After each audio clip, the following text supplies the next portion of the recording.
Right, I've been meaning to do this one for a while, entitled Be Careful What You Plant. And just a bit of a background here. This place, I've only owned it almost, coming up 2 years. And what we're looking at, well, that's just the ground. What we're looking at up there, that tree, the tall, scruffy one, not that one over there next to the railway, that one right centre of the shot now. Okay, I'm shaking a bit here, hold on, there. And I suppose we could zoom in on him a bit. Oh yeah, it's quite good. Anyway, leaving that aside, that's the fellow we're talking about. Now, when I first found this place, it was midwinter. No leaves on that tree at all. Guessing it's an apple. Possibly, probably a pear. Certainly not a plum, cherry, etc. Just walking along the garden here now, getting closer to it. Anyway, flowers beautifully. If I can find a way of embedding a photograph in this video, I'll show you a picture of it taken in the spring. Absolutely white, beautiful, just like a wedding dress. Absolutely gorgeous. But actually, the white blossom probably lasted about 10 days. It was covered in bees, who pretty much seemed to be ignoring my other apple trees, because they had this great big tart to float all over. And it was obviously, a month or 6 weeks later, little tiny pears are coming.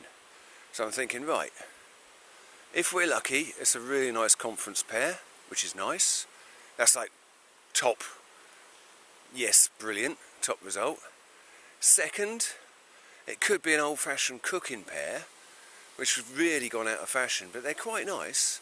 But you have to cook them, they're sour, you know, they're hard as bullets and sour, and quite rare, which would have been nice. Third, could be a Perry pear. Lots of people call Perry apple cider now. Basically, Perry is an alcoholic drink made the same as cider. Hence, people call it pear cider, but it's not. It's called Perry, if you're old-fashioned. Worst case scenario, it's a decorative pear tree. And guess what? Worst case scenario. So here we go. This year we have got, and I think we will just zoom in on these just for fun. There. I mean, they are so thick you can't walk. They come down as hard as bullets. You really don't want to land on your head. Gravity is not a weak force, it hurts. See them all? Let's just go kind of halfway, there we go. I've got a carpet of them. They come down hard as bullets. Within 2 days, they're rotting or they're at least soft. They're certainly not a Perry pear because they'd be bigger, they'd taste better. These just taste like a horrible pear. Absolutely horrible. They're not a cooker, they're not, certainly not an eater. So, the moral of this story is, be careful what you plant and where you plant it. And I'm now stuck with this tree. It's going to have to come down. And this is how many apples, if I keep it, sorry, pears, decorative pears, I'm going to have. Now, the snake moved house,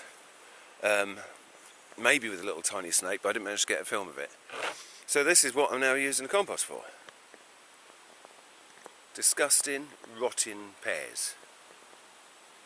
It actually smells like cider. And the thing is, it's probably not going to make good compost.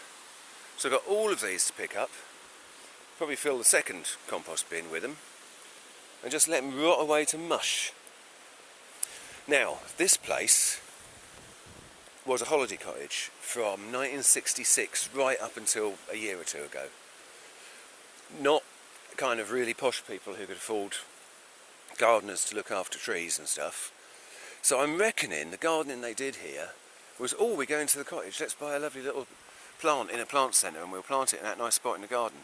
So I reckon that decorative pear tree, grown mostly for its blossom in the spring, was a nice tiny little fellow once, who, if he'd been kept really, really under control, would be quite a nice addition. And now, look at it. So the moral of the story is, be careful what you plant, or Where is he? There he is. Because it will grow. Good, hope you enjoyed that one. I'm going to look up some rotten Perry recipes.